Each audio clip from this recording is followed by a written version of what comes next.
اعوذ باللہ من الشیطان الرجیم، بسم اللہ الرحمن الرحیم۔ 9th کلاس آپ کا اردو کا جو پیریڈ ہے وہ شروع ہوا چاہتا ہے، اور مضمون آپ کا اردو جماعت آپ کو پتہ ہے 9th کلاس ہے۔ سبق جو ہے وہ نسوء کا خواب ہے، گرامر کی روح سے یہ مرکب اضافی ہے، نسوء کا خواب، اور نسوء مضاف علیہ کا حرف اضافت، اور خواب جو ہے مضاف ہے۔ صنف ادب یعنی ادب کی یہ کون سی قسم ہے؟ ناول ہے، اطالوی زبان کا لفظ ہے ناول، جس کا مطلب ہے نیا یا انوکھا۔ اس کے اندر ایک کہانی جو ہوتی ہے مختصراً وہ بیان ہوتی ہے۔ ماخذ جو ہے یعنی کس سے یہ پورا ناول یہ نہیں ہے، یہ اس سے کچھ اقتباس لیا گیا ہے، سبق لیا گیا ہے۔ تو اس کے مولوی نذیر احمد کے ناول توبۃ النصوح سے لیا گیا ہے۔ یہ مولوی نذیر احمد کا تیسرا بڑا ناول ہے، 1877 میں لکھا گیا، اور ناول نگار جو ہے اس کا نام ہے ڈپٹی نذیر احمد۔ ڈپٹی نذیر احمد یہ اس لیے اس کو لکھتے ہیں، یہ اردو ادب کا پہلا ناول نگار ہے۔ ڈپٹی نذیر احمد اس لیے لکھتے ہیں کہ یہ ڈپٹی کلیکٹر بھی تحصیلدار سے ترقی کرتے کرتے ڈپٹی کلیکٹر بنے، اور ایسے مولوی نذیر احمد ان کا نام ہے۔ دونوں ناموں سے ان کو پکارا جاتا ہے۔ توبۃ النصوح جو ہے اس کا مرکزی خیال یہ ہے کہ انسان دنیا کا ہو کر ہی نہ رہ جائے، بلکہ آخرت کے لیے بھی ساتھ ساتھ جو ہے اب دنیا کے اندر سامان کرے آخرت میں کامیابی کا، کیونکہ دنیا جو ہے وہ آخرت کی کھیتی ہے۔ اس کے علاوہ اپنی اولاد کی اسلامی خطوط پر تربیت کرنی بہت ضروری ہے مسلمان کے لیے، کیونکہ جب انسان دنیا سے چلا جاتا ہے تو اس کے اعمال جو ہوتے ہیں ادھر سٹاپ کر جاتے ہیں، نیک اعمال بھی اور دوسرے بد اعمال بھی سٹاپ کر جاتے ہیں۔ ان کے نیک اعمال میں 3 چیزیں اضافہ کرتی ہیں: صدقہ جاریہ، نیک اولاد، اور اس کے علاوہ ایسا علم، پڑھایا ہوا علم کسی کو جس سے کوئی فائدہ حاصل کرے، تو یہ 3 چیزیں اس کے نیک اعمال میں اضافہ کرتی ہیں۔ تو اس لیے نیک اولاد کی بات اس لیے کہ نیک اولاد کی اسلامی خطوط پر تربیت کرنی ضروری ہے، کیونکہ وہ اپنے والدین کے لیے دعائیں مغفرت کرتی رہتی ہیں، ان کی قبور پر جاتی ہیں، ایسے بھی قبروں پہ جانے کے علاوہ بھی ان کے لیے بخشش کی دعا مانگتی ہیں، اور اللہ تعالیٰ کی ذات جو ہے ان کی دعا سنتے اور ان کی بخشش اللہ تعالیٰ کی ذات کر دیتی ہے۔ لہٰذا یہ اس کا مرکزی خیال ہے۔ اب جناب جہاں سے چھوڑا تھا سبق، وہاں سے آگے چلتے ہیں کہ ایک کچہری ہے، اور کچہری میں لاتعداد لوگ جو ہیں بیٹھے ہوئے ہیں، اور ہجوم ہے ایک لوگوں کا، اور ایک اجتماع ہے ہزاروں لاکھوں کا، مگر ہر شخص خاموشی کے عالم میں بیٹھا ہوا ہے، کہ چپ بیٹھا ہوئے خاموشی کے عالم میں، ڈرا ہوا خوفزدہ، کہ ایسا لگتا ہے کہ کسی کے منہ میں زبان ہے ہی نہیں ہے۔ کیا طاقت کہ کوئی اپنے بارے میں اس عدالت میں اپنے بارے میں ناجائز غیر قانونی پیروی کوشش کر کے، یا رشوت دے کر، یا پیسے کا لالچ دے کر، صحیح کوشش کو کہتے ہیں، کوشش کر کے یا سفارش کروا کر، جس طرح دنیا کے اندر سفارشیں ہوتی ہیں، لوگ ججز تک بھی پہنچ جاتے ہیں، وہاں بھی سفارش کرواتے ہیں، اور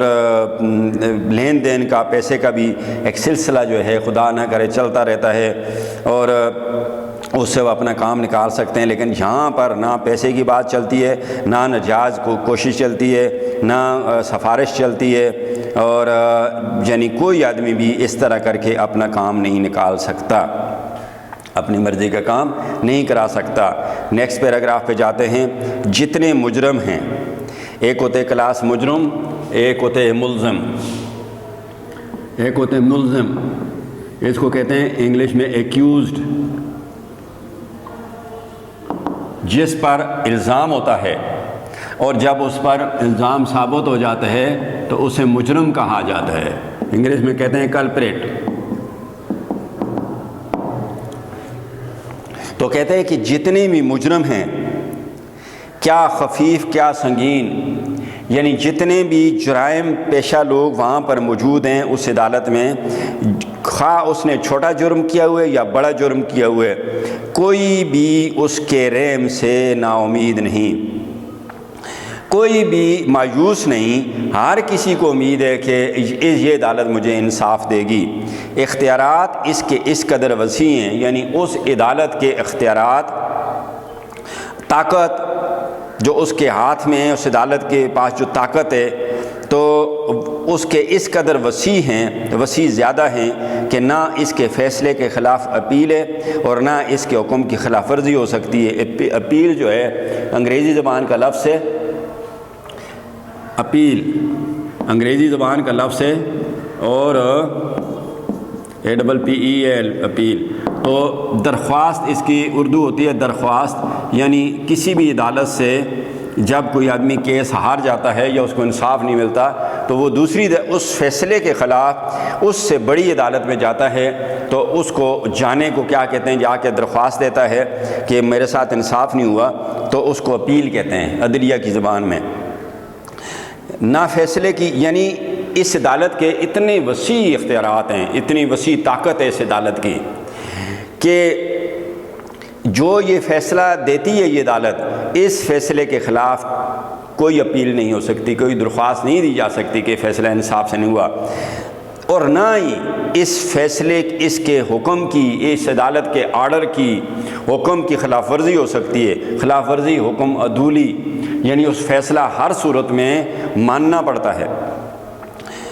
کام کرنے کا ایسا اچھا ڈھنگ ہے، یعنی عدالت جو کام کرتی ہے، لوگوں کو انصاف فراہم کرتی ہے، اس کا انصاف فراہم کرنے کا ایسا اچھا طریقہ ہے کہ کام روز کا روز اور صاف، ڈیلی کا کام ڈیلی عدالت میں ہو جاتا ہے اور صاف ستھرا انصاف پر مبنی کام ہوتا ہے، اور ہر روز کا کام ہر روز ہوتا ہے۔ ٹھیک ہے، شاعر کہتا ہے کہ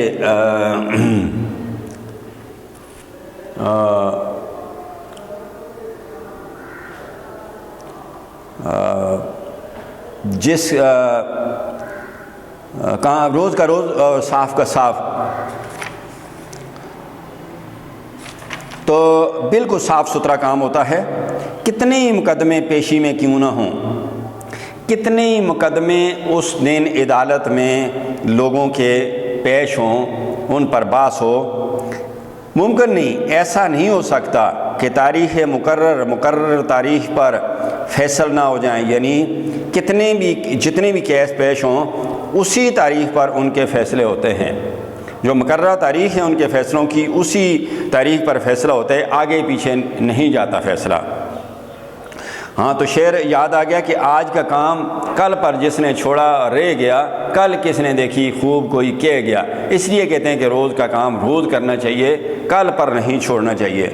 جو حکم ہے دودھ کا دودھ پانی کا پانی، جو عدالت کی طرف سے آرڈر ملتا ہے، فیصلہ ہوتا ہے، وہ بالکل پورا انصاف، دودھ کا دودھ پانی کا پانی ضرب المثل ہے، پورا انصاف ملتا ہے اس شخص کو۔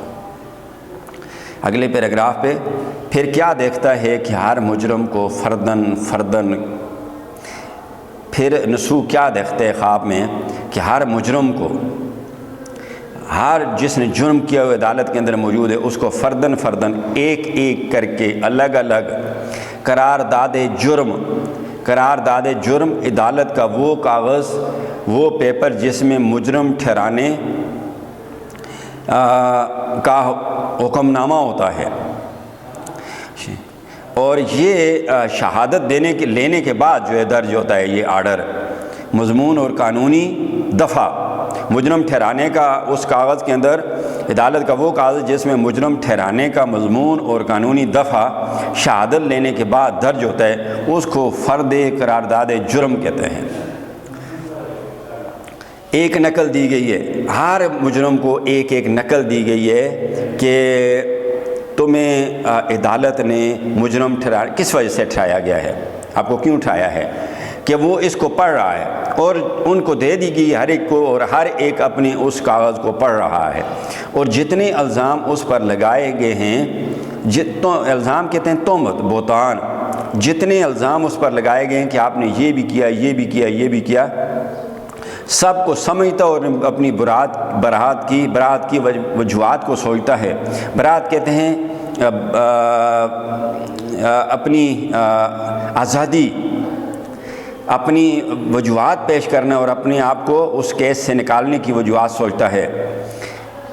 سب کو سمجھنے کی کوشش کرتا ہے اس کاغذ پہ جو کچھ لکھا ہے، اور اپنی آزادی اور اب اس جرم سے بچنے کی سوچتا ہے کہ میں کس طرح جو ہے اس کیس سے اپنی جان چھڑا سکتا ہوں۔ کچہری کا خیال نسو کو اولاد کی طرف لے گیا۔ کچہری کا خیال جو ہے اس نسو کے دل میں آیا تو وہ اولاد کی طرف چل پڑا۔ اولاد وہ جگہ ہوتی ہے جہاں ملزم کو ضروری کاغذات مکمل ہونے تک رکھا جاتا ہے۔ ہر عدالت میں اولاد ہوتی ہے، وقتی تو یا تاریخ پر کسی ملزم کو لاتے ہیں تو اس کو ادھر اولاد میں روک لیتے ہیں، اور جب اس کا نمبر ہوتا ہے جج کے دفتر کے اندر جانے کا اس کو لے جاتے ہیں۔ ویسے جب کا تھانہ جو ہے کسی کے اس کے کاغذات مکمل نہیں کرتا ایف آئی آر کے بعد، تو اس کے تک اولاد میں رکھتے ہیں۔ جب کاغذات مکمل ہو جاتے ہیں، ابتدائی کاغذات پورے نہیں، تو اس کو جیل میں بھیج دیتے ہیں۔ تو اولاد کی طرف لے گیا تو دیکھا کہ ہر شخص ایک علیحدہ جگہ میں نظر بند ہے۔ جب نسو اولاد کی طرف چلا گیا تو کیا دیکھتا ہے کہ ہر شخص علیحدہ جگہ میں، الگ الگ جگہ میں بند کیا ہوا ہے، نظر بند کیا ہوا۔ جیسا مجرم ہے، جس طرح کا مجرم ہے، جس طرح کے اس نے جرائم کیے ہوئے ہیں، اس کے مناسب حال، اس کی مناسبت سے اس کو اولاد میں سختی یا سہولت کے ساتھ رکھا گیا ہے۔ سنگین جرائم والوں کو پر زیادہ سختی ہے، کم جرم کرنے والوں پر کم سختی ہے۔ جتنا بڑا مجرم ہے اسی طرح اس کو اولاد میں سزا دی جاتی ہے، اور سزا کے ساتھ وہاں پر رکھا ہوئے۔ اولاد کے برابر جیل خانہ ہے، اسی اولاد کے بالکل سامنے جیل ہے، مگر بہت ہی برا ٹھکانہ ہے، لیکن بہت ہی بری جگہ ہے، کیونکہ وہاں قیدی جو ہے اپنی قید بھگت رہے ہوتے ہیں اور اپنے گھروں سے دور۔ Next paragraph. نسو یہ مقام دیکھتے ہی الٹے پاؤں پھرا۔ نسو اس جگہ کو، اس اولاد کو اور جیل کو باہری سے دیکھتے ہوئے فوراً مڑا۔ باہر آیا تو پھر اولادیوں اور زیر تجویزوں میں تھا۔ پھر اولادیوں جو اولاد میں لوگ رکھے ہوئے تھے ان کے پاس پہنچایا، اور جو ان کیسوں کے لیے چنے گئے تھے کہ آج ان لوگوں نے عدالت میں پیش ہونا ہے، تجویزوں چننے والوں میں تھا، چنے گئے لوگوں میں تھا جن کے کیس تھے۔ ان لوگوں میں ہزارہا آدمی تو اجنبی تھے، ہزارہا کئی ہزار اجنبی ناواقف تھے، یعنی کئی ایسے لوگ تھے ہزاروں کے حساب سے کہ نسو ان کو جانتا نہیں تھا، مگر مگر جگہ جگہ شہر اور محلے کے آدمی بھی نظر آتے تھے، مگر جگہ جگہ اس کو اس کے شہر دہلی کے اور اس کے محلے کے، جس محلے کا نسو رہنے والا تھا، ادھر کے لوگ بھی اسے نظر آتے تھے۔ مگر وہ جو مر چکے تھے، مگر وہ لوگ جو دنیا میں ابھی نہیں تھے، دنیا سے رخصت ہو چکے تھے، مر چکے تھے، وہ لوگ اسے نظر آ رہے تھے۔ نسو کو یہ سامان دیکھ کر اسی خواب کی حالت میں ایک حیرت تھی۔ نسو کو یہ سارے معاملات، یہ جیل، یہ مجرم، یہ اولاد اور یہ سب کچھ دیکھ کر، اور ان کے ہاتھوں میں کاغذ پکڑا ہوئے اور اپنے جرم دیکھ رہے ہیں، اور اپنے آپ کو آزاد کرانے کے اس جرم سے بچنے کی وجوہات سوچ رہے ہیں، تو اسی خواب کی حالت میں نسو ان معاملات کو دیکھ کر اس کو ایک تعجب تھا، حیرت تھی کہ الہی، اے پروردگار عالم، الہی کے آگے سائن آف ایکسکلیمیشن، اللہ تعالیٰ کی ذات کو مخاطب کرتے ہیں نسو کہ اے میرے پروردگار، یہ کون سا شہر ہے، یہ کون سا شہر ہے جہاں پر میں آیا ہوا ہوں، کون سی جگہ ہے؟ دوسرا سوال، کس کی کچہری ہے، کس کی عدالت ہے، کون ہے یہاں کا حاکم؟ یہ اتنے مجرم کہاں سے پکڑے ہوئے آئے ہیں؟ اتنے لوگ، ہزاروں لاکھوں کے حساب سے جو لوگ مجرم ہیں، عدالت میں اپنے فیصلے کے انتظار میں بیٹھے ہیں، پیشی کے انتظار میں بیٹھے ہیں، یہ کہاں سے پکڑ کر لائے گئے ہیں؟ کیسے ان کو پکڑ کے لایا گیا ہے وہ اتنے زیادہ لوگوں کو؟ چوتھا سوال، یہ میرے ہم وطنوں نے کیا جرم کیا کہ محفوظ ہیں؟ یہ میرے دیش کے لوگوں نے، یہ میرے وطن کے لوگوں نے کیا جرم کیا ہے، کیا نقصان کیا کسی کو کہ پکڑے گئے ہیں، لیے گئے ہیں، محفوظ لیے گئے ہیں، یعنی پکڑ کر لائے گئے ہیں۔ کیا جرم کیا انہوں نے؟ یہ کیسے مرے تھے؟ میں ان کو یہاں دیکھتا ہوں، کیسے ان کی وفات ہوئی تھی، میں آج ان کو یہاں پر دیکھ رہا ہوں۔ اسی حیرت میں، اسی حیرانی میں، یاد رکھنا حیرانگی نہیں ہوتا، حیرانی ہوتا ہے۔ اسی حیرانی میں لوگوں کو دیکھتا بھالتا چلا جاتا تھا، دیکھتا بھالتا، مرکب تابع موضوع، دیکھتا چلا جاتا تھا لوگوں کو، اسی تعجب میں، اسی حیرانی میں کہ دور سے اس کو اپنے والد بزرگوار انہی اولادیوں میں بیٹھے ہوئے نظر پڑے، کہ دور سے دیکھتا ہے کہ اپنے اس کے والد بزرگوار بلند مرتبہ بوڑھے انہی اولادیوں میں، انہی لوگوں میں جو ابھی اولاد کے اندر ہیں اور جیل جانے والے ہیں، ان میں ان کے والد بھی بیٹھے ہوئے تھے۔ نسو کی ان پر نظر جا پڑی۔ پہلے تو سمجھا کہ نظر غلطی کرتی ہے، پہلے تو نسو یہ سمجھا کہ نظر دھوکہ کھا رہی ہے، یہ میرے والد نہیں ہیں، یہ کوئی اور ہو سکتا ہے۔ لیکن مگر غور کیا تو پہچانا کہ نہیں، مگر جب توجہ سے دیکھا تو پہچان گیا کہ نہیں، یہ نظر کا دھوکہ نہیں ہے، واقعہ میں وہی ہیں، حقیقت میں میرے والد صاحب یہ ہیں۔ اور جب والد کو پہچانا تو دوڑ کر قدموں پر گر پڑا اور کہنے لگا، گر پڑا، گرنا فعل، پڑھنا فعل، گر فعل، پڑھا فعل، اس کو کہتے ہیں امدادی فعل۔ گر بھی فعل، اس کے ساتھ ایک اور فعل لگایا، پڑھا، اس کو امدادی فعل کہتے ہیں، انگلش میں ہیلپنگ ورب کہتے ہیں۔ اور کہنے لگا، قدموں پر ان کے گر پڑا اور کہنے لگا، مخاطب ہوا اپنے والد صاحب سے، مکالمہ ہے اس کا، آگے رابطہ لگا ہوا ہے، کولن لگا ہوا ہے۔ یا حضرت، اے جناب، یا جناب، سائن آف ایکسکلیمیشن، مخاطب کیا والد کو، ہم سب آپ کی مفارقت میں تباہ ہیں۔ اے میرے والد صاحب، آپ کی جدائی میں ہم سارے پریشان حال ہیں، برباد ہو چکے ہیں۔ آپ کی جدائی میں زندگی جو ہے ہمارے لیے وبال جان بن چکی ہے۔ آپ یہاں کہاں؟ آپ ادھر کیسے؟ سوالیہ نشان، سوال ہے اس لیے اس کا سائن آف انٹروگیشن ڈالا ہوا ہے، سوالیہ نشان ڈالا ہوا ہے، کوشچن مارک ڈالا ہوا ہے۔ مکالمہ شروع ہوتا ہے باپ اور بیٹے کے، باپ، اور مکالمہ کرنے والے کے نام کے ساتھ رابطہ، کولن۔ میں اپنے گناہوں کی جواب دہی میں محفوظ ہوں، میں اپنے گناہوں کا جواب دینے کے لیے لیا گیا ہوں، یعنی یہاں لایا گیا ہوں۔ یہ مقام، یہ جگہ جو تم دیکھتے ہو، جس جگہ کو تم دیکھتے ہو، دار الجزا ہے۔ دار کہتے ہیں دروازے کو، اور جگہ کو بھی، جزا سزا یا انعام کی جگہ، یعنی یہ دار الجزا ہے، یہاں فیصلے ہونے والے ہیں۔ کسی کو سزا ملتی ہے اور کسی کو انعام ملتا ہے۔ اچھے کام کرنے والوں کو سزا، انعام ملتا ہے، جنت کے حقدار ٹھہرتے ہیں، برے کام کرنے والوں کو سزا ملتی ہے، دوزخ کے حقدار ٹھہرتے ہیں۔ تو یہ دار الجزا ہے۔ خداوند تعالی حاکم ہے، خداوند تعالی، تعالی بلند مرتبہ، وند جو ہے یہ لگتا ہے خدا کے ساتھ، مرکب ہے، خدا فارسی زبان کا لفظ ہے۔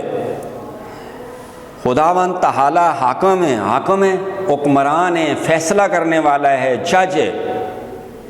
مکالمہ والد کا ختم اور مکالمے کو واوین کے اندر لایا گیا ہے۔ بیٹا